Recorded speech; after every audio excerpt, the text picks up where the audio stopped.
High বন্ধুরা, good evening. তোমরা সবাই কেমন আছো? আশা করি ভালোই আছো। তো দেখো, আমি বাঁধাকপির পকোড়া বানাচ্ছি। আর বাঁধাকপির পকোড়া খেতে কিন্তু সেই মজা লাগে, আমার তো খুব ভালো লাগে খেতে। আর এইভাবে বাঁধাকপির পকোড়া খেতে কে কে পছন্দ করো তো প্লিজ কমেন্টে বলো। দেখো, বাঁধাকপির পকোড়া। তো আমার বাঁধাকপির পকোড়া হয়ে গেছে, এবার আমি নামিয়ে দেবো। দেখো,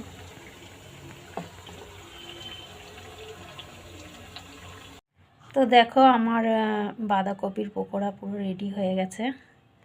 তো আর পরিবেশন করব। আর আমার মতো এইভাবে বাঁধাকপির পকোড়া খেতে কে কে পছন্দ করো প্লিজ কমেন্টে বলো।